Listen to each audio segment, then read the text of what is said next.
kepalanya udah lebih bagus ya. Iya, lebih kotak lah istilah katanya kan. Kalau yang hasil anakan ini yang kemarin coba di breed itu beda, dia jadi kayak kepalanya itu lebih cekung di bagian matanya itu.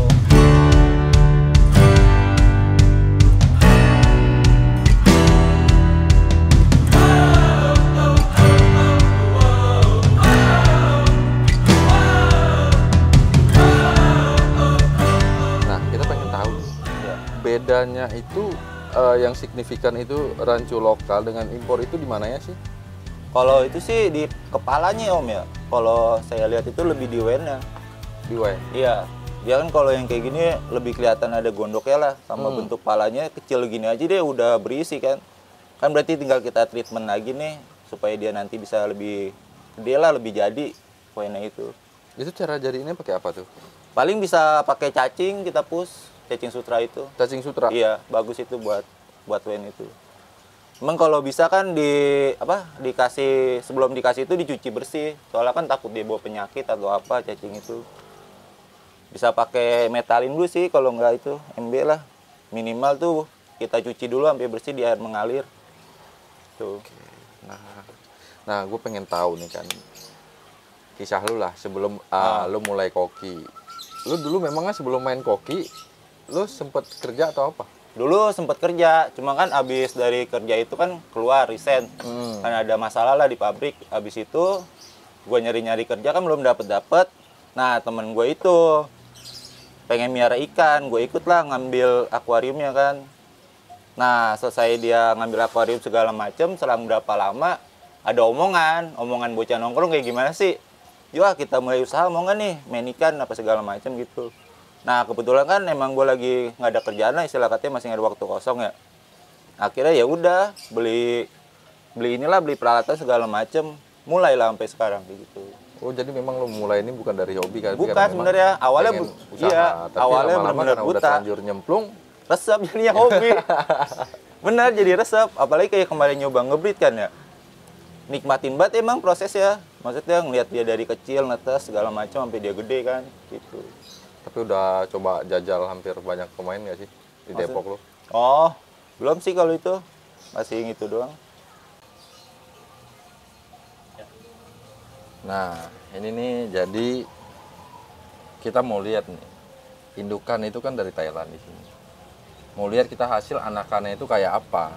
Apa sama nggak sih sama punya Thailand atau punya impor lah? Nah, itu bedanya di mana sih Bang nih? Sebenarnya yang kayak tadi kita lihat kan yang itu kan baby itu kan yang ukuran itu kepalanya udah lebih bagus ya.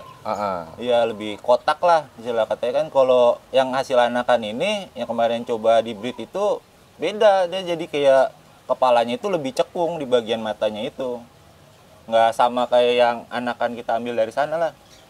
Kalau kayak buat gondok kan masih nggak ada tuh, masih nggak ada kelihatannya lah gondok apa segala macamnya kan, badannya juga masih lumayan. Cuman di kepalanya ini nggak bisa sama yang kayak Thailandnya itu. Padahal indukannya Thailand. Dua-duanya Thailand ya? Iya, Thailand dua-duanya ini indukannya. Nah, ini indukan Thailand nih, yang laki yang gede ya? Iya, yang laki ini ceweknya. Ceweknya lebih kecil tuh. Iya, lebih kecil. Kan ini hybrid tuh, dia ada gondoknya. Nah, jadi anakannya itu beda jadinya, nggak sesuai. Kayak warna merahnya aja kan nggak keluar, jadinya kuning tuh. Palanya kuning, sama ke putih sih badannya lebih banyak putih. Paling keluar di sirip. Jadi itu alasan kenapa ikan impor masuk terus ya? Bisa jadi mungkin ya, karena emang di sini masih susah kali, apa dicetaknya ada susah apa gimana gitu. Tapi treatment dari pakan, air udah pernah nanya nggak sih ke orang Thailand gitu? Kalau itu belum pernah nanya. Belum. Nah, jadi kalau hasilnya memang ikan impor itu di-breed hasilnya bakal sama, ya udah nggak ada lagi ikan impor. Iya, mendingan kita nge-breed sendiri lah istilah katanya kalau emang mau sama kayak itu kan. Kalau sama tinggal dibilang ternakan lokal, bilang impor percaya orang. Iya pasti. Nah, ini kan udah ketahuan nih, hasilnya beda. Ini nggak bisa sama.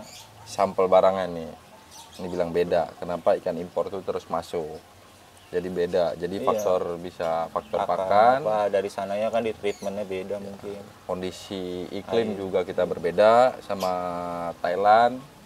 Dan cara treatmentnya yang mungkin ada ya dapur mereka lah, itu kita nggak tahu. Nah, jadi ini ternakannya. Cobanya main itu. Ini percobaan pertama ya? Iya, percobaan pertama. Percobaan pertama nih, hasilnya kayak begini. Biasanya kalau orang ngambil juga dari luar itu kan paling buat crossingan ya. Gitu. Iya. Buat di crossing supaya nggak terus inbreed gitu untuk bikin genetik baru. Nah ini Thailand sama Thailand jadi begini. Iya, jadi Tapi begitu. ini satu indukan nggak sih? Kalau itu kan kita nggak tahu. Maksudnya dari sananya, dari Thailandnya kan kita nggak tahu dia ini satu indukan atau apa. Karena kan kita beli di mari aja udah baby maksudnya. Kita nggak tahu indukan. Apa satu seri atau beda seri nggak tahu ya? Iya, nggak tahu, susah. Makanya kita nggak tahu indukannya dia juga kan dari sananya kayak gimana. Kalau kayak kita nggak bisa sendiri kan bisa lah kita indukannya ini kan ketahuan silanya lah istilah katanya ya. Iya. Gitu. Jadi ini cuman dari Thailand nyampe. Kalau soal satu indukan atau enggak, Iya. kita nggak tahu. Iya kan karena dari sana juga kita nggak tahu indukan dia tuh kayak gimana kan anak-anak ini. Oke, jadi buat kalian yang mau nyoba lagi mungkin apa lain Thailand itu kalian bisa nyobalah apa hasilnya beda atau enggak. Iya. Sama atau enggak dengan Thailand. Kalau udah bisa sama ya udah berarti nggak perlu ada lagi kan impor. Oke, itu dulu ya videonya. Next kita ketemu di video lainnya. Jangan lupa kalau di follow Instagramnya apa bang namanya? Sama Pine Goldfish. Pine Goldfish. Assalamualaikum warahmatullahi wabarakatuh.